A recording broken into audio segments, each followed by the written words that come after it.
나는 참 포도나무요 내 아버지는 농부라.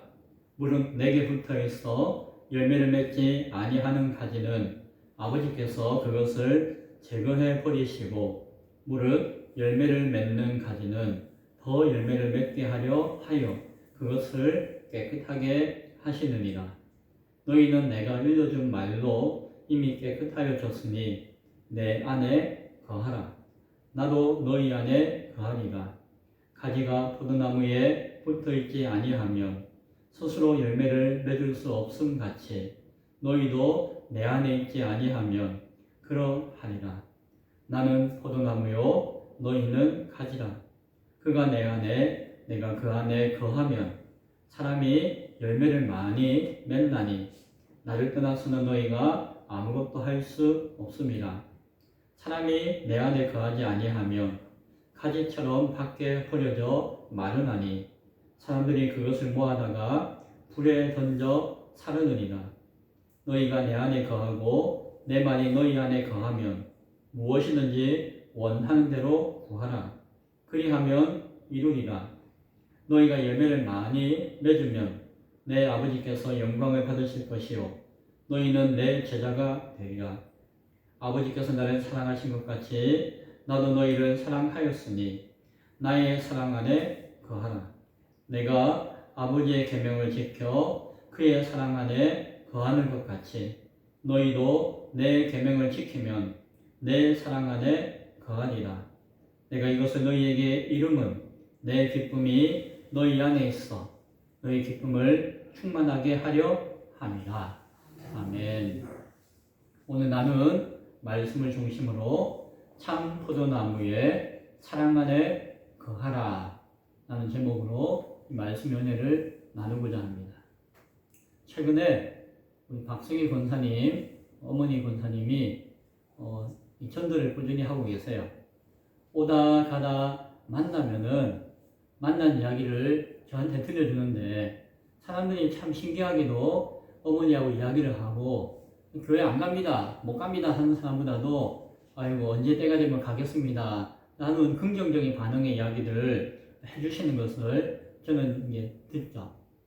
그 이야기를 들으면서 그분들이 교회는 당장에는 안 나오시지만 저 안에 참 귀하다는 마음이 있어요. 귀하다는 마음이 있고, 그리고 사탄이 흔히 견고한 진을 친다고 하거든요. 진을 딱 단단하게 쳐가지고 복음의 성령의 능력이 들어오지 못하도록 막 이렇게 몸부림치는데, 그것이 우리가 단번에 깨지는 못하지만 두들기면은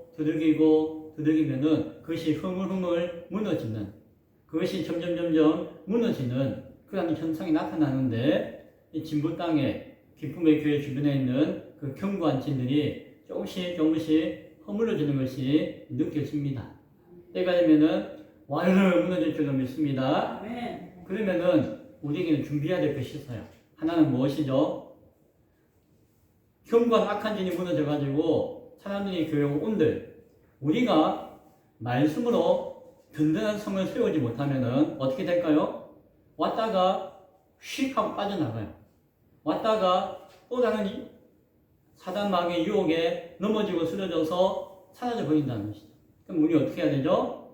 악한 마귀의 견고한 진이 무너져서 귀한 성도들의 영혼들이 온다면은 우리가 그들을 지켜낼 수 있는 말씀의 성을 굳건하게 세워야 될 줄로 믿습니다. 아멘. 또 하나는 무엇이에요?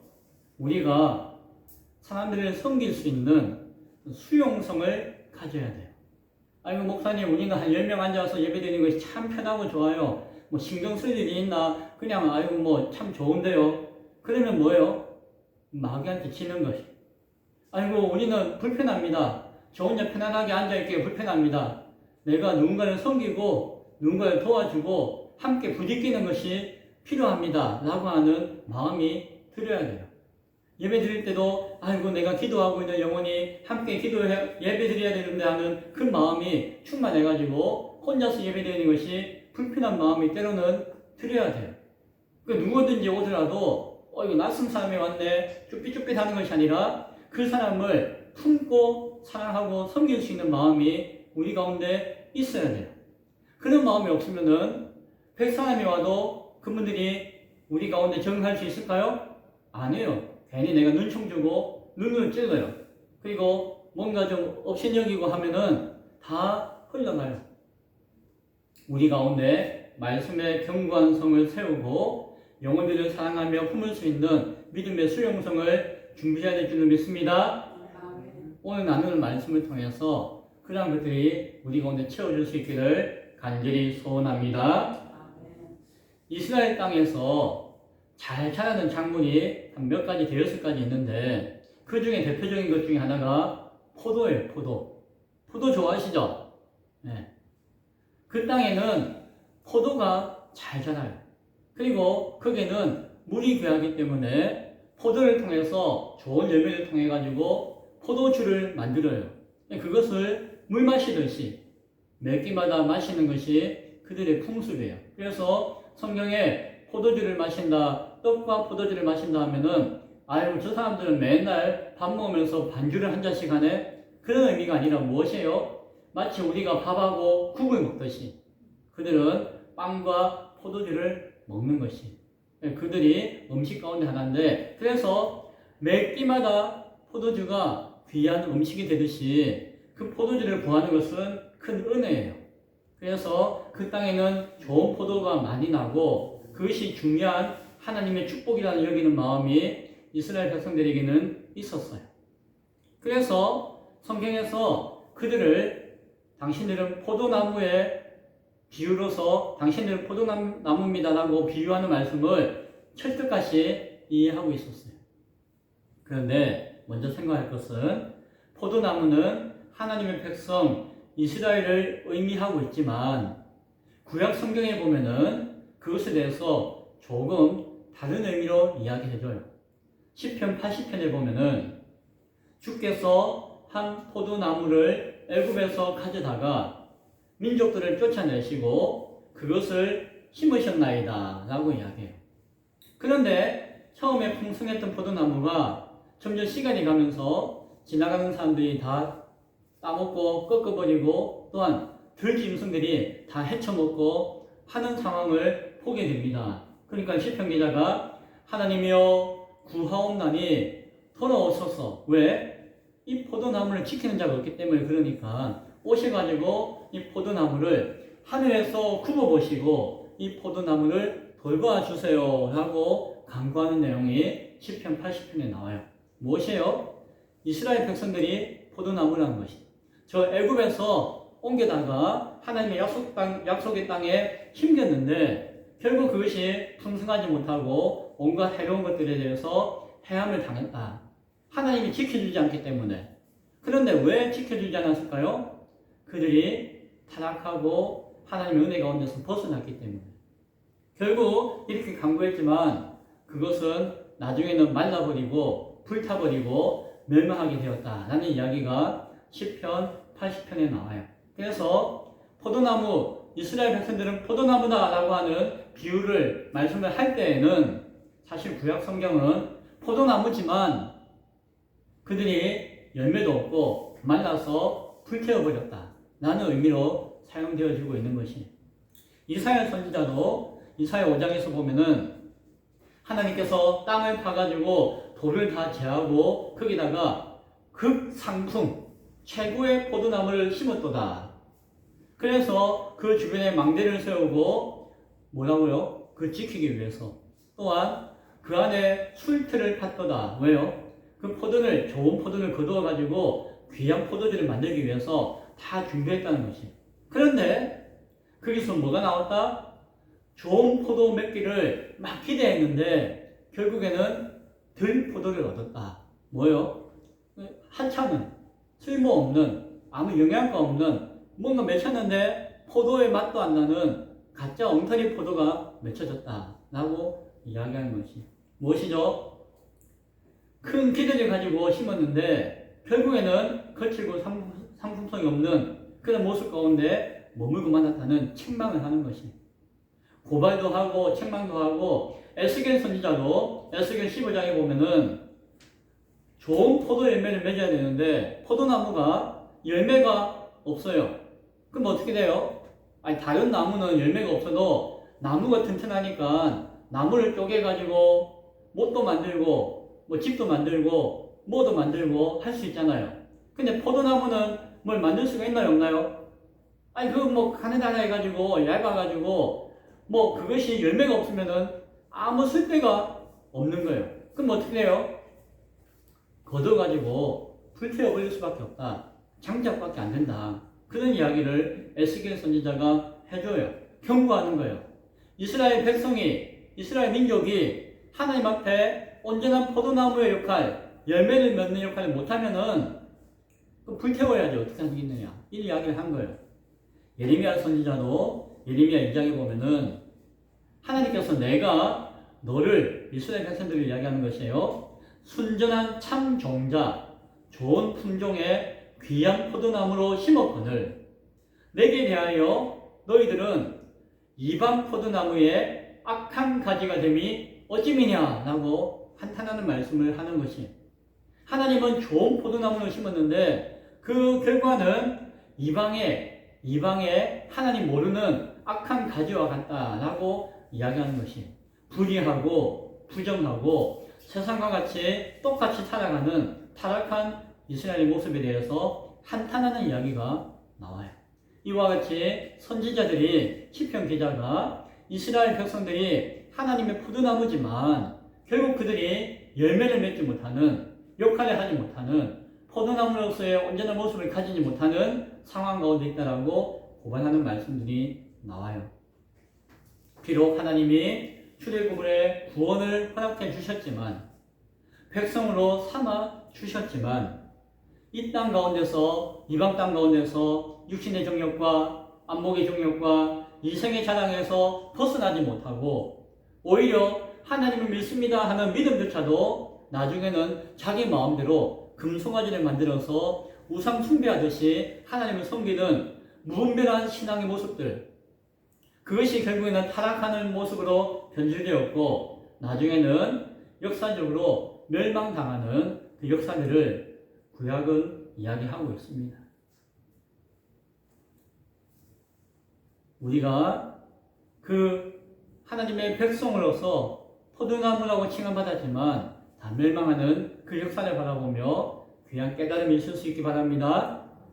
그런데 두 번째로 예수님은 이 가운데 오늘 본문 나는 포도나무다 라고 이야기를 하신 거지.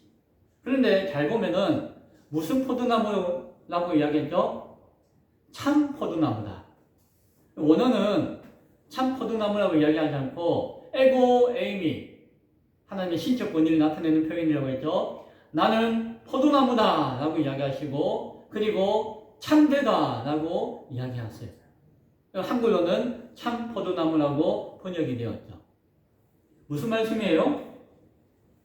예수님이 뭐라는 거예요? 포도나무라는 거예요. 하나님의 백성이라는 거예요. 하나님이 택하시고 부르시고 함께 하신 그 하나님의 참된 백성, 참 이스라엘이 예수님이라는 거예요. 그래서 결국에는 실패하고 태워지는 가짜가 아니라 뭐라고요? 하나님의 백성 포도나무인데 영원한 참된 포도나무다 라고 말씀해주고 있다는 거예요. 자, 우리가 잘 바라볼 수 있기 바랍니다. 우리가 포도나무일까요? 우리가 참된 포도나무일까요? 우리가 하나님의 백성일까요? 그것도 맞는 것 같아요. 맞죠? 우리가 참된 이스라엘, 참된 하나님의 백성이 아니에요. 엄밀하게 따지면 그럼 목사님 우리 뭔데요? 하나님의 구원의 주체가 되시며 영원한 백성의 완전한 자격을 가지시는 분은 누구밖에 없다? 오직 예수님 한 분밖에 없다는 것이에요. 예수님이 하나님의 구원에 합당한 유일한 참 백성이시다. 참 포도나무시라는 것이에요. 그러면 우리는 뭐예요, 목사님? 우리는 그 포도나무에 붙어있는 가지라는 것이에요. 우리가 하나님의 자녀가 되어지고 백성이 되어집니다 라고 할 때에 우리가 자격이 있고 우리가 그런 신분에 있는 것이 아니라 예수님의 그 온전하심 때문에 예수님의 참된 백성 되어지는 참 포도나무 되시는 그 모습 때문에 그 예수님에 붙어있기 때문에 우리가 하나님의 자녀 백성이라고 불릴 수가 있는 것이에요. 예수님이 없다면은 예수님과 떨어져 있다면 우리는 아니라는 거예요. 우리가 참 포도나무, 우리가 하나님의 자녀, 우리가 하나님의 온전한 백성이 될 수가 없다는 것이에요. 따라서 우리는 항상 예수님과 연합해 있어야 돼요.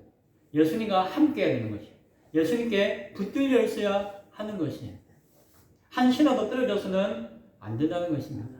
자, 그렇다면은 가지에게, 포도나무 가지에게 중요한 것은 뭘까요? 자, 두 개 보게 드릴게요. 하나는 맛있는 열매를 맺는 것, 하나는 나무에 붙어 있는 것. 더 중요한 게 뭘까요? 가지에 붙어 있는 것. 아이고, 우리가 열매를 맺을 수 있다, 없다? 없다는 거예요. 우리 스스로는 열매를 맺을 수가 없다는 거예요. 우리는 포도나무의 능력과 권세를 가질 수가 없다는 거예요. 우리는 가지이기 때문에 그 나무 대신 예수님께 붙어 있는 것이 중요한 것이고 그것이 우선적인 것이라는 것이에요. 그러면은 열매는 누구의 열매? 예수님의 열매가 우리를 통해서 맺어지는 것이에요. 우리가 하나님의 참 포도나무, 참 백성이기 때문에 우리가 백성으로서 의롭고 온전하고 귀한 열매를 맺을 수 있다는 것은 우리의 착각이라는 것이에요. 우리가 맺는 것은 누구의 열매를 맺는 것이에요? 예수님의 열매를 맺는 것이에요. 물론 우리가 예수님의 열매의 하나일 수 있겠지만 우리의 삶을 통해서 예수님의 열매가 맺혀지는 것이 우리가 온전한 포도나무의 가지라는 것이에요. 이 원리를 잘 기억할 수 있기 바랍니다. 그래서 2절에 무릇 내게 있어서 열매를 맺지 아니하는 가지는 아버지께서 그것을 제거해 버리신다. 무릇 열매를 맺는 가지는 더 많은 열매를 맺게 하시려고 그것을 깨끗하게 다듬으신다 라고 이야기해요. 왜요? 왜 그럴까요? 1절에 보니까 아버지 하나님이 농부가 된다라고 되어 있어요. 농부가 하는 일이 뭘까요? 경작하죠. 경작하는 것과 동시에 그것을 관리하는 거예요. 관리. 우리가 상추를 심어도 상추를 10분에 놓고 가만두나요? 때로는 솎아내기도 하고 때로는 정리하기도 하고 나쁜 것들을 뽑아버리기도 하고 하잖아요. 농부가 하는 것이 그것이에요. 하나님이 하시는 이야기가 삐쩍 마르고 못난 것들은 꺾어야지, 쳐내야지, 가지치기를 해야지 건강한 가지들에서 더 많은 나무가, 열매가 맺혀질 수 있기 때문에 아버지는 농부시기 때문에 가지치기를 한다는 거예요. 그리고 풍성한 열매가 맺혀지는 건강한 가지는 더 자랄 수 있도록 깨끗하게 다듬어 준다는 것이에요. 아버지께서 농부시기 때문에 이절과 같은 이야기를 하는 것은 당연한 것이에요. 그래서 우리가 열매를 맺기 위해서 중요한 것이 무엇이라고요? 참 포도나무이신 예수님과 끝까지 온전히 연합하여 붙들려 있는 것인지로 믿으시기 바랍니다. 목사님, 예수님께 붙들려 있고 끝까지 연합하게 하는 것은 무엇입니까? 라고 묻는다면은 세 번째 주제로 예수님 안에 거하는 것이에요. 자, 예수님 안에 있는 것과 달라요. 예수님 안에 거하는 것이에요. 거한다는 것은 뭐예요? 거기에 머물러 있다는 것이에요. 잠깐 갔다가 오는 것이 아니라 거기에 사는 것이에요. 이해되시죠? 제가 진부에 있어요? 진부에 거하고 있어요? 진부에 거하고 있는 것이에요. 서울 사는데 왔다가 오대산 가고 월정사 가고 여러분 만났다가 휙 가면은 내가 여기 거하는 거예요? 아니에요. 제가 여기에 집을 짓고 사는 것이 거하는 것이에요. 예수님 안에 거하는 것이 되어야 한다는 것이에요. 예수님 안에 어떻게 해야 된다고요? 거하는 것이에요. 자, 성경이 뭐라고 하는지 읽어볼게요. 3절 4절에 너희는 내가 일러준 말로 이미 깨끗하여졌으니 내 안에 거하라. 나도 너희 안에 거하리라. 가지가 포도나무에 붙어있지 아니하면은 스스로는 열매를 맺을 수가 없음같이 너희도 내 안에 거하지 있지 아니하면은 그러하리라 라고 이야기해요. 5절 6절에서 다시 한 번 더 강조해서 반복해 주십니다. 자, 나는 포도나무요 너희는 뭐라고? 가지라. 그가 내 안에 내가 그 안에 거하면은 사람이 열매를 많이 맺나니 나를 떠나서는 너희가 열매를 맺을 수 있다 없다? 아무것도 못한다. 사람이 내 안에 거하지 않으면 가지처럼 떨어져 버린 가지처럼 밖에 던져져서 버려져서 바짝 말라버리나니 그건 어떻게 된다고요? 쓸데가 없잖아요. 그러면 뭐하다가 불에다 던져서 사를 수밖에 없다. 타락한 교만한 이스라엘과 같이 되지 말라는 것이죠. 참 이스라엘 되시는 예수 그리스도와 붙어 있으라는 거예요. 예수 그리스도 안에 거하라는 것이에요. 그래야만 참 열매를 맺고 많이 열매를 맺을 수 있다라는 말씀을 잘 기억할 수 있기 바랍니다. 근데 왜 이렇게 강조할까요? 예수님이 왜 내 안에 거하라고 강조해 주실까요? 뭐 3절부터 6절까지 계속 반복해서 같은 이야기를 하실까요? 그냥 예수 안에 있는 것과 다르기 때문이에요. 2절에서 보면은 물은 내게 붙어 있어 열매를 맺지 아니하는 가지는 이라고 이야기해요. 그 나중에 그 불사를 불린다는 걸 이야기했죠. 그러면은 여기서 붙어 있다는 이야기가 원래 헬라어 원어에는 안에 있다는 것이에요. 안에. 예수 그리스도 안에 있다는 것을 한글 성경으로 붙어 있다고 표현한 것이에요. 그러면 이것은 뭐하고 달라요? 안에 거하는 것과 그냥 안에 있는 것은 다르다는 것입니다. 거한다는 것은 뭐라고 이야기했죠? 끝까지 떨어지지 않고 계속해서 머물고 있다는 것이에요. 뭐 쉽게 이야기하면 거기서 사는 것이에요. 사는 것. 그런데 안에 있다는 뭐예요? 거기 잠시 있다가 언젠가는 간다는 거예요. 언젠가는 떨어진다는 것이에요. 영원하거나 온전하거나 끝까지 가는 것이 아니라는 것이에요. 그것과 구별해 붙어 있다는 것과 안에 있다는 것과 구별해서 안에 거하라고 예수님이 명령하시는 것이에요. 다른 것이에요. 자기 마음대로 하는 것이에요. 쉽게 이야기하면은 붙었다가 떨어졌다가 그 안에 있다가 없다가 하는 것 그렇게 하지 말라는 것이에요. 이해되시나요? 변함없이 끝까지 예수님과 함께 하라는 것이에요. 예수 안에서 살아야 된다는 것이에요. 기분 좋으면은 예수님 앞에서 사는 것처럼 하다가 아유 기분이 안 좋은데요 요새? 그러면 휙 하고 고개 돌려 가는 것. 형편이 되면은 예수님 앞에 안에 살다가 아이고 내 형편이 어려운데요 다음에 올게요 휙 가는 것. 그렇게 하지 말라는 것이에요. 왜요? 가지가 나무에 계속해서 붙어 있어야지 거기 열매가 맺힌다는 것이에요. 자, 가지가 나무에 붙었어요. 떨어졌어요. 붙어요. 떨어져요. 그러면 이 가지에 열매가 맺힐까요? 안 맺힐까요? 안 맺혀요. 뭐 며칠간가 말랑가 한번 툭 떨어지고. 비유하자면 그런 것이에요. 부름받은 것, 백성으로 부름받았던 이스라엘 민족이 그러했다는 것이에요. 하나님이 택하시고 부르시고 함께 하셨지만 그들은 자기가 무슨 능력이 있는 것처럼 자기가 무슨 자격이 있는 것처럼 자기가 뭔가 준비를 해서 주님 앞에 붙어있는 하나님의 백성과 자녀가 되었다라고 착각했다는 것이에요. 그럼 뭐예요? 끝까지 은혜로 붙여주셨으면은 그 은혜 가운데 붙들고 있고 감사해야 되는데 자기의 능력이, 자기의 자격이 그러하기 때문에 잠시 갔다 올게요. 잠시 떨어졌다 올게요. 잠시 내 맘대로 해볼게요.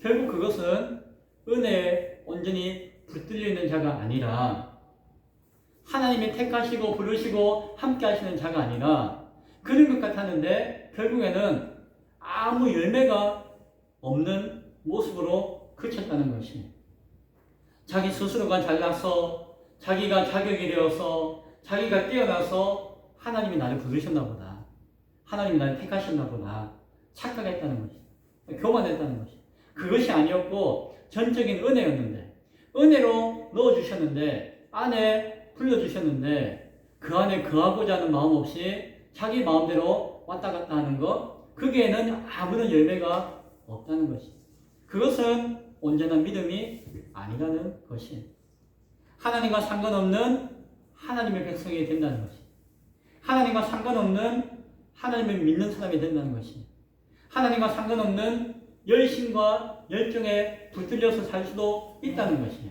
근데 이것이 무엇과 같다고요? 우상숭배와 같다라고 성경은 이야기합니다. 그것은 하나님 앞에 붙어 있는 것이 아니에요. 하나님 안에 거하는 것이 아니에요. 하나님과 연합하는 것이 아니라는 것입니다. 떨어졌다 붙었다는 가지는 결국 붙어 있는 것이 아니고 열매가 없다는 것을 잘 기억할 수 있기 바랍니다. 스스로 열매를 맺는다고 여기면서 끝까지 나 혼자 열매 맺어 볼게요. 내가 이 정도 됐으니까 내 혼자 충분히 할 수 있죠. 그러면서 끝까지 붙어있지 못하는 가지는 열매가 없기 때문에 야단맞는 것이 아니라 붙어있지 못하기 때문에 야단맞는 것이. 열매는 내가 맺는 것이 아니에요. 주님이 맺어주시는 것이. 우리는 붙어있는 것이. 내 안에 거하라 라고 말씀하셨습니다. 왜냐하면은 그러할 때에 주님이 우리 안에 거할 수 있기 때문이에요. 그리고 내가 주 안에 거할 때에 주님이 내 안에 거할 수 있고, 주님이 내 안에 거할 때에 내 안에서 열매가, 주님의 열매가 맺혀질 수 있기 때문입니다. 그래야지 좋은 열매를 맺었구나 하고 인정받고 끝까지 주와 함께 하는 것이. 그러면 어떻게 우리는 그냥 안에 있지 않고 안에 거하는 신앙과 삶이 될 수가 있을까요? 네 번째 주제는 예수님의 사랑 안에 거해야 합니다. 예수님 안에 거하라고 했는데 세 번째에서 네 번째는 예수님의 사랑 안에 거해야 합니다. 사랑, 아가페는 감정이 아니에요. 사랑은 감정이 아니에요. 사랑은 헌신과 수고가 있는 삶의 증거예요. 애씀이에요, 사랑이. 곰곰이 생각해 보세요. 우리가 생각하고 세상이 이야기하는 그 사랑과 오늘 말씀이, 하나님이 말씀하시는 사랑은 좀 달라요. 그 사랑에는 책임이 있어요. 그 사랑에는 사명이 있어요. 그 사랑에는 수고와 헌신이 있는 것이에요. 그런데 예수님의 사랑 안에 거해야 한다라고 말씀하시는 것이에요. 그럼 뭐예요? 여기서 예수님의 사랑은 뭐예요? 예수님이 행하시는, 예수님도 사랑을 행하신다는 것이에요.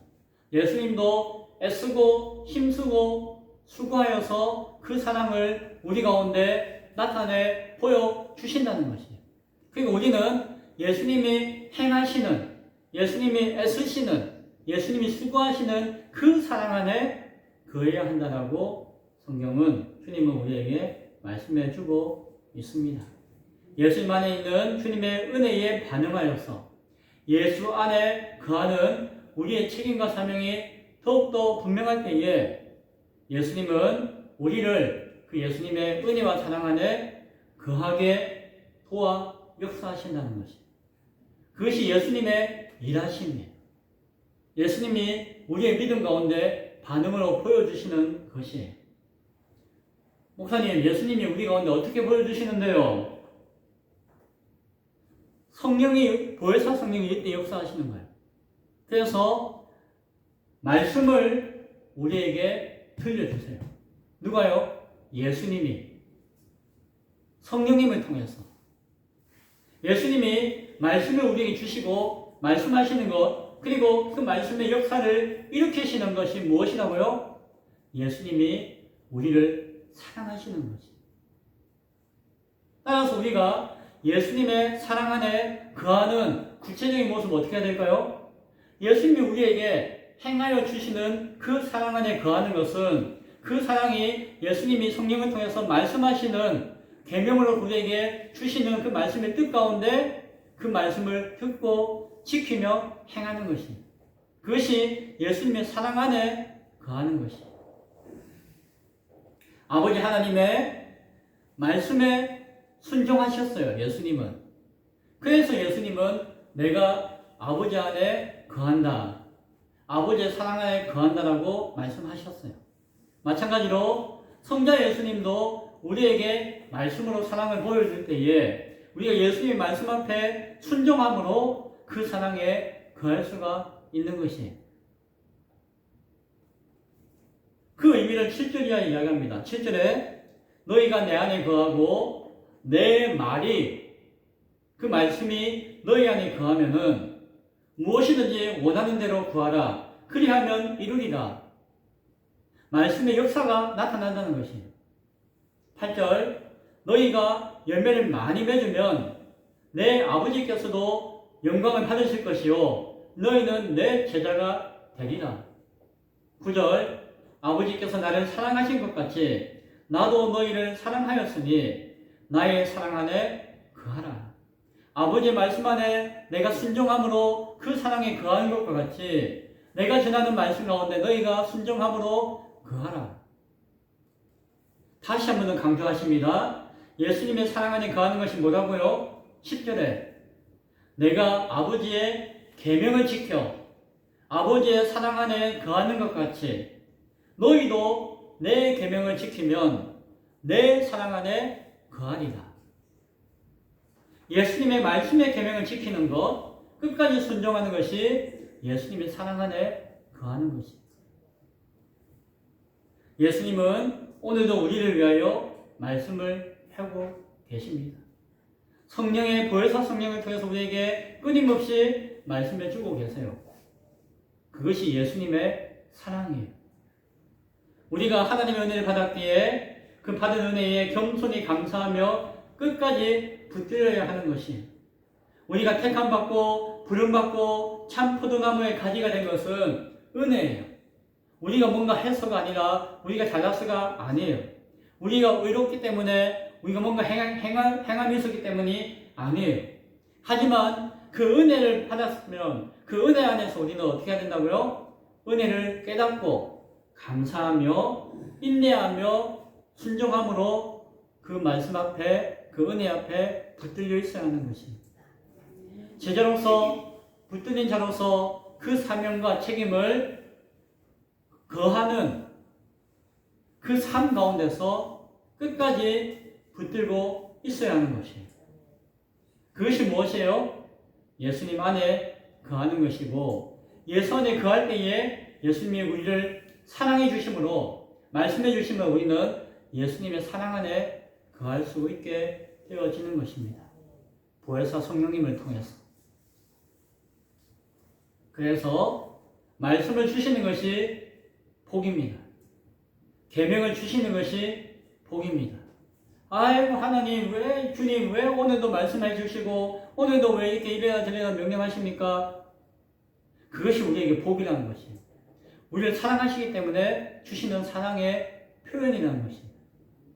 말씀을 듣지 않고 계명을 따르지 않고 말씀에 순종하지 않고 예수님의 말씀과 상관없는 삶을 살고자 하는 것은 스스로 복을 그득 차는 것이에요.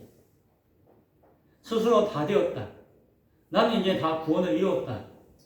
그러면서 끝까지 예수님과 연합하여 붙들려 있지 않으면은 아무 열매가 없다는 것이죠. 열매가 없으면 어떻게 된다? 불에 태워질 수밖에 없다는 것이죠. 참 믿음의 성도는 자신의 기쁨을 위해서 사는 존재가 아니에요. 예수님의 기쁨이 우리 안에 있어가지고 그 예수님의 기쁨으로 충만해지는 사람이 참 믿음의 성도예요. 예수님의 기쁨이 내 안에 충만하는 그 충만한 기쁨의 열매가 바로 포도나무 가지로서 맺는 열매라는 것이에요. 예수님이 우리를 통해서 열매를 맺게 하시는데 그것이 무엇이라고요? 기쁨이에요. 기쁨.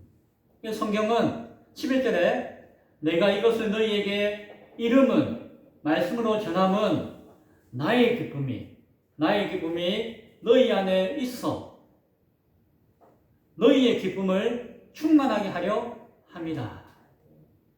예수님의 기쁨이 우리 안에 와서 충만하게 나타나는 것이 바로 믿음의 열매라는 것입니다.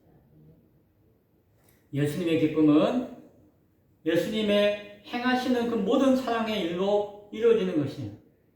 좀 더 구체적으로 이야기하면은 아버지 하나님과 온전한 연합함으로 얻는 기쁨이에요. 또 다르게 이야기하면은 아버지의 뜻에 순종함으로 세상을 구원하는 기쁨이에요. 좀 더 구체적으로 이야기하면은 십자가에 달려 죽기까지 순종함으로 우리를 사랑하시되 끝까지 사랑하시는 기쁨이 예수님의 기쁨이에요. 그 기쁨이 우리 안에 있어. 예수님만 접붙임되어지고 예수님의 가지로서 온전히 있을 때에 우리 안에 있어 우리 가운데 나타나는 것. 그것이 우리의 믿음의 온전한 열매인 것을 잘 기억할 수 있기 바랍니다. 억지로 줄 수 있는 것이 아니에요. 함께 할 때에 우리 가운데 충만하게 되어지는 것이에요. 우리의 기쁨이 충만하기를 위해서 지금도 성령으로 보혜사 성령으로 말씀하시고 기도하시는 예수님의 그 사랑 안에 온전히 끝까지 거할 수 있는 우리 모두가 될 수 있기를 간절히 축원드립니다. 아멘. 기도하겠습니다.